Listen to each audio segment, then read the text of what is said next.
মহেশখালীতে LNG terminal বিকল হওয়ার পর প্রায় সপ্তাহ ধরে দেশ জুড়ে তীব্র গ্যাস সংকট। রাজধানীর সিএনজি স্টেশনগুলোতে অপেক্ষমান চালকদের ভোগান্তি কমেনি।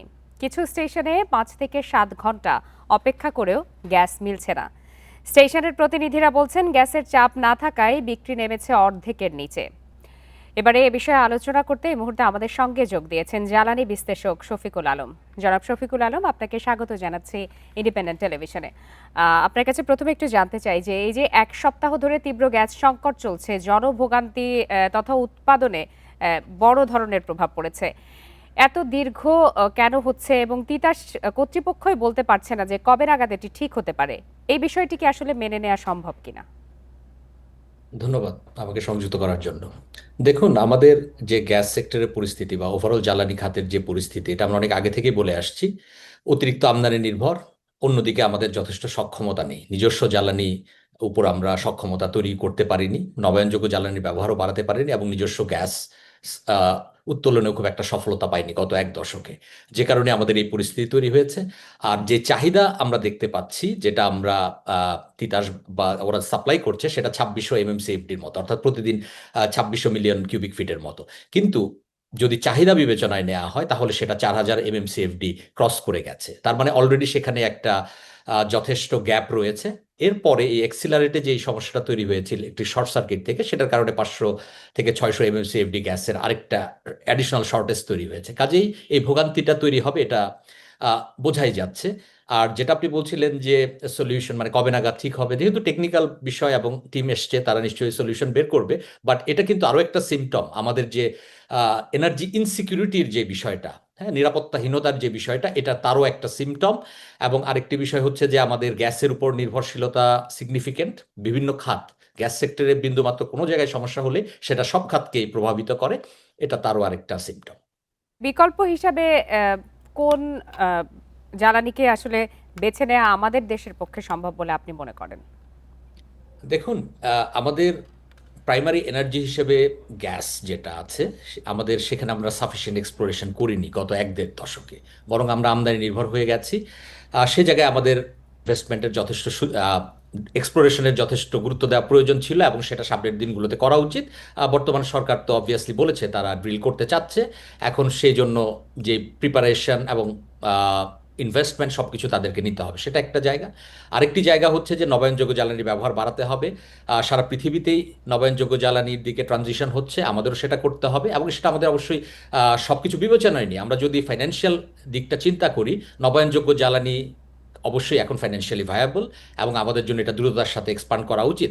আরেকটি বিষয় হচ্ছে ইলেকট্রিফিকেশনের দিকেও যাওয়া। এই যে ট্রান্সপোর্ট সেক্টরে যে সমস্যা হচ্ছে, আমাদের এটা গ্র্যাজুয়ালি ইলেকট্রিক ভেহিকেলের দিকেও যেতে হবে। অবভিয়াসলি ইলেকট্রিক ভেহিকেলের দিকে দিকে গেলে আবারও প্রশ্ন আসবে সেই বিদ্যুতের। সো আমাদের উৎপাদনটা নবায়নযোগ্য কিভাবে জ্বালানি হবে? বাড়াতে হবে। আর আরেকটি জায়গা হচ্ছে যে দেখুন, সিএনজি থেকে কনভার্সনের বিষয়গুলো আসছে। আমরা বাজার বিভিন্ন জায়গায় ইনফরমেশন দেখছি যে অনেকে এলপিজিতে কনভার্ট করছে। সো সেই জায়গাটাও হয়তো একটা ট্রানজিশন হবে, কারণ যেহেতু গ্যাসের সমস্যা আছে, অবভিয়াসলি লোকজন অল্টারনেট সলিউশন খুঁজবে, ইলেকট্রিক ভেহিকেলের দিকেও যাবে, প্লাস এদিকে এলপিজির উপরও কিছু নির্ভরশীলতা তৈরি এটি হবে। তো গেল যানবাহনের কথা। সেক্ষেত্রে একটু শিল্প কারখানার দিকে যদি একটু নজর দিই, সেখানেও তো যেই শিল্প কারখানাগুলো চালু আছে তারাই তাদের সক্ষমতা অনুযায়ী উৎপাদন করতে পারছে না। 25 থেকে 30% উৎপাদন কমে গেছে এর মধ্যে। এর এত কিছুর পরে নতুন শিল্প কারখানা আসলে কিভাবে আসবে, আপনার কি মনে হয়? আমাদের ম্যাসিভ নবায়নযোগ্য জ্বালানির দিকে যেতে হবে। ইন্ডাস্ট্রিগুলোতে রুপটপ সোলার থেকে অনেক প্রকল্প হয়েছে, যেটা শ্রেডা রিপোর্ট অনুযায়ী 400 সাড়ে 400 মেগাওয়াট, বা আমরা যদি ফিল্ড লেভেলের ডাটা নিই তাহলে এটা হয়তো 1000 মেগাওয়াটের মতো হয়েছে। কিন্তু তারপরও ইন্ডাস্ট্রিগুলোতে অনেক সুযোগ আছে নবায়নযোগ্য জ্বালানির ব্যবহার করা, রুপটপ সোলারের। তো সে জায়গাগুলোতে ইনভেস্টমেন্ট যারা করছে আর যারা করছে না তাদেরকে গভর্নমেন্টকে উৎসাহী করতে হবে। সেটা একটা জায়গা। আর আরেকটি জায়গা হচ্ছে যে রাতের বেলা ব্যাটারি স্টোরেজ ব্যবহার করাও এখন তাদের জন্য ফিজিবল হয়েছে অনেকাংশেই। কারণ গভর্নমেন্ট রিসেন্টলি যে বিদ্যুতের দাম বাড়ালো, তার ফলে রাতের বেলা যে 16 টাকার উপর তাদের বিদ্যুতের বিল পিক টাইমে, সে সময় ব্যাটারি স্টোরেজ এবং সোলারের সাহায্যে তারা কাজ চালাতে পারে। কিন্তু জি। তারপরেও ওভারঅল যদি বিবেচনায় নেওয়া হয়, গভর্নমেন্টকে অবভিয়াসলি নিজস্ব গ্যাসের কথা বিবেচনায় নিতে হবে। আগামী সামনের দিনগুলোতে তাদেরকে নিজস্ব গ্যাস উৎপাদন বাড়াতে হবে। জি, জনাব শফিকুল আলম, আরেকটি বিষয় আপনার কাছে জানতে চাই যে কখনো গ্যাস কখনো তেলের সংকট জোড়াতালি দিয়ে আসলে কতদিন চলা সম্ভব বলে আপনি মনে করেন? দেখুন, এটা অবভিয়াসলি চ্যালেঞ্জিং এবং সামনের দিন আরও খারাপ হওয়ার যথেষ্ট সম্ভাবনা রয়েছে। আমরা যদি নিজস্ব গ্যাস না পাই এবং নবায়নযোগ্য জ্বালানিতে যথেষ্ট সফলতা না পাই, তাহলে এই আমদানি করে আমরা আসলে চলতে পারবো না। কারণ আপনি যদি ওভারঅল আমাদের ফরেন কারেন্সির সিচুয়েশনটা দেখেন, আমাদের আসে কোথা থেকে?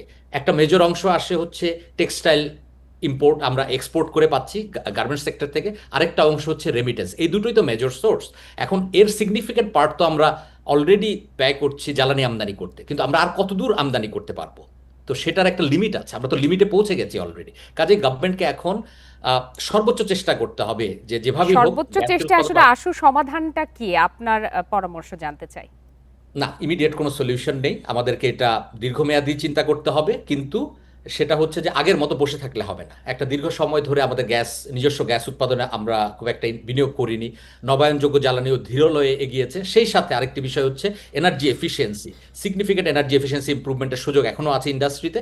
আরেকটি জায়গা হচ্ছে গ্যাস সেক্টরে যে ট্রান্সমিশন ডিস্ট্রিবিউশন লস, হ্যাঁ, সে জায়গায়ও সাশ্রয়ের সুযোগ আছে। কাজে আমাদের ওভারঅল ইকোসিস্টেমটা নিয়ে চিন্তা করতে হবে। পিসমিল অ্যাপ্রোচে আসলে আমরা বেশি দূর যেতে পারবো না। জি, জনাব শফিকুল আলম, আপনাকে অনেক ধন্যবাদ আপনার মূল্যবান মতামতের জন্য।